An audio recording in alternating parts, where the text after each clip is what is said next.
फरमाते हैं कि मैं ना मजदूर लेने गया, बगदाद के चौक में मजदूर बैठे होते थे, तो मेरी उन मजदूरों में से ना एक नौजवान बच्चे पे नजर पड़ी।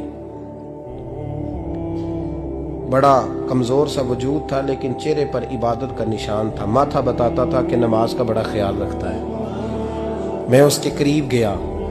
चेहरे भी बड़ा कुछ बताते हैं ना, चेहरों में भी बड़ी रानाई होती है। फरमाते हैं मैं करीब गया, मैंने उसको कहा बेटे मजदूरी करोगे? तो कहने लगा मजदूरों में बैठा हूं तो हुजूर मजदूरी के लिए ही तो बैठा हूं। तो मैंने कहा कि चलो फिर। कहने लगा नहीं मेरी कुछ शर्तें। मैंने कहा बताओ। कहने लगा पहली शर्त यह है कि लोग 4 दिनार दिहाड़ी लेते हैं, मैं 3 दिनार लूंगा। मैंने कहा यार भाई तो बड़ी बेहतरीन है, बाकी भी इस तरह की रख ले। उसने कहा हुजूर दूसरी शर्त यह है कि मैं आपकी मुकम्मल बात मानूंगा, लेकिन जब अजान हो जाएगी फिर आपकी नहीं सुनूंगा। तीसरी बात उसने ये की कि हुजूर मैं आपके घर में काम करूंगा पर आपके किसी सवाल का जवाब नहीं दूंगा। कहते मैंने कहा यार तू बड़ा अजीब है, शर्तें तो मालिकों की होती हैं। कहने लगा जी बहरहाल मैं शर्तें लगा के जाता हूँ। फरमाते मैं उसे घर ले आया,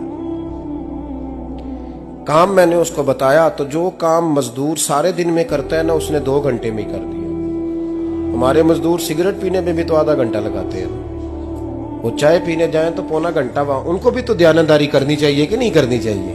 ने मुआहदा किया है ना जी, तो पूरा उतरना चाहिए ना। कहते 2 घंटे में। अब काम जब बंदा शुरू कराता है तो काम और निकल आता है। कहते काम मैंने उसको और बता दिया, वो करने लगा। उसने मिट्टी निकाल के रखी थी बाहर रास्ते में, तो अजान हो गई जोर की। उसने वहीं कुदाल छोड़ी कही और चलने लगा। तो मेरा बेटा कहने लगा इसको जरा बराबर कर दो। कहने लगे चुप कर जा, तेरे बाप से बात हुई थी, जब अजान होती है तो मैं किसी और की नहीं सुनता, सिर्फ अल्लाह रसूल की सुनता हूँ। कहते मस्जिद चला गया, नमाज पढ़ के आया तो दोपहर का वक्त था। मेरी बीबी कहने लगी इसको को खाना खा ले। कहते हमने कहा खाना खा लो, तो कहने लगा मैंने रोजा रखा हुआ, रमजान भी नहीं था, नफली रोजा रखा हुआ। फरमाते हैं शाम हुई, मैंने 3 दिनार दिए, तो मैंने कहा तेरा नाम क्या है? कहने लगा मैंने आपसे कहा था मैं किसी सवाल का जवाब नहीं दूंगा। तो वो चला गया। अगले दिन मैं फिर लेने गया उसे, काम कुछ और निकल आए, तो लोगों ने बताया वो सिर्फ हफ्ते वाले दिन आता है।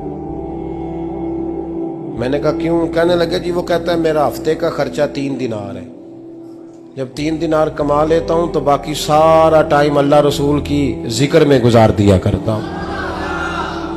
फरमाते हैं जी अगले हफ्ते मैं फिर लेने गया। मैंने पूरा हफ्ता इंतजार किया कि काम उसी से कराना है। मैं जब गया तो मैंने कहा चलो। कहने लगा मेरी शर्तें याद है ना? और मैंने कहा याद है भाई साथ चल। फरमाते हैं काम कराया, 2-3 हफ्ते वो आता रहा। एक हफ्ते में गया तो लोगों ने कहा हुजूर आज नहीं आया।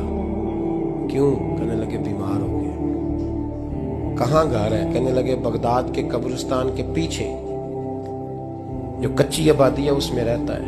फरमाते मैं गया, दरवाजे पे दस्तक दी तो कहने लगा हुजूर आप हैं? दरवाजा खोला है, आ जाइए। फरमाते हैं मैं अंदर गया तो मैंने कहा तुम्हें कैसे पता चला मैं आया हूँ? कहने लगा हुजूर अल्लाह वाले हो, आप नहीं आना था, वरना अमीर तो गरीबों का पता लेने कोई नहीं आते। कहते मैं करीब गया तो कहने लगा मैं आपका इंतजार कर रहा था, तेज बुखार है, तप रहा। जेब से कुछ पैसे निकाले, कहने लगा ये पैसे रख लें। एक अंगूठी निकाली, कहने लगा हुजूर आज रात को मेरा इंतकाल हो जाएगा, इन पैसों का कफन खरीद के सुबह जनाजा पढ़ के मुझे दफन कर देना, और जब दफन करो तो ये अंगूठी लेके असर के बाद हारून रशीद के पास जाना। आप उसे कहना मैंने मिलना है पर वो आपको टाइम नहीं देगा। आप उसको आवाज दीजिएगा कि तेरी एक अमानत है मेरे पास, फिर वो आपसे मिलेगा तो अंगूठी दे दे, फिर आप मेरी तरफ से फारिग हैं। हजरत फरमाने लगे तेरा नाम? और कहने लगा हुजूर वक्त थोड़ा है, आज रात मैंने जाना है, बड़ी लंबी माफी मांगनी है रब करीम से, अगर मुनासिब समझे तो मुझे अपने रब से तन्हाई कर दे। फरमाते हैं मैं आ गया पर उसकी बातों ने मुझे सारी रात सोने नहीं दिया। फरमाते हैं सुबह बड़ी मुश्किल से सूरज निकला, मैं गया दरवाजे पे हाथ रखा तो दरवाजा खुला हुआ था। अंदर दाखिल हुआ तो खुशबुएं मेरा इस्तकबाल कर रही थी। जब चेहरे से कपड़ा हटाया तो उसका तो इंतकाल हो चुका। इंतकाल हो चुका है, ऐसे है जैसे किसी का दीदार करके सोया। कहते मैं तो 2 आदमी ले गया था जनाजे पे, पर पता नहीं दुनिया किधर किधर से आई, कहां से। अखां जदों मीटियां जमाना मैनू रोवेगा, अपना ते अपना बेगाना मैनू रोवेगा। फरमाते हैं मैं तो 2 बंदे ले गया था, पर पता नहीं मखलूक कहां से आई। जनाजा पड़ा, दफन किया। हारून रशीद के पास में असर के बाद गया, मैंने बुलाना चाहा पर बादशाह था, मेरी तरफ देखा ही नहीं। मैंने उसको कहा तेरी एक अमानत मेरे पास है। फरमाते हैं वो मुझे कोने पे ले गया, क्या बात है, कमरे में बुलाया, मैंने अंगूठी दी। हारून रशीद तो चीखे मारने लगा, कहने लगा अंगूठी वाला कहाँ है? मैंने कहा वो तो इंतकाल कर गया। कहने लगा मुझे कब्र पे ले चल।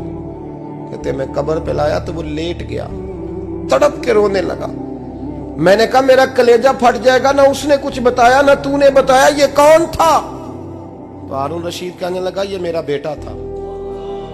मैंने कहा तेरा बेटा और मजदूर? कहने लगा हुजूर ये हजरत दाऊद ताई के पास बैठा करता था, उनका मुरीद था, मुझे रोज कहता था अब्बा तूने बड़ी दुनिया इकट्ठी कर ली है, मरते वक्त तुझसे टांगे समेटी नहीं जाएंगी, इतना हिसाब नहीं तू दे सकेगा। मैं इसको समझा देता, इसकी अम्मा समझा देती। ये रोज हमें कहता छोड़ दो, आ जाओ अल्लाह रसूल की बारगाह में झुक जाएं।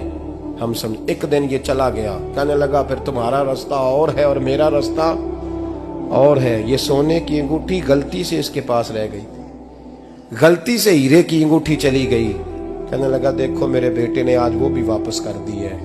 फिर तड़प के कहने लगा हारून रशीद था तो ये मेरा बेटा, पर मेरा मुर्शद निकला, मेरा पीर निकला। भाई जिंदगी तो बड़ी थोड़ी है ना। बाबा साहब ने कहा था उठ फरीदा सुत्या, और दाढ़ी आ गया पूर, अग्गा नेड़े आ गया, पिछा रह गया दूर। उठ फरीदा सुत्या खलकत वेखन जा, मते कोई मिल जाई बख्शिया ते तू ही बख्शिया जा। उठ फरीदा सुत्या झाड़ू दे मसीत, तू सुते रब जागदा, तेरी डाडे नाल परीत। मेरा रब हमें भी अपनी बारगाह में कबूल फरमा।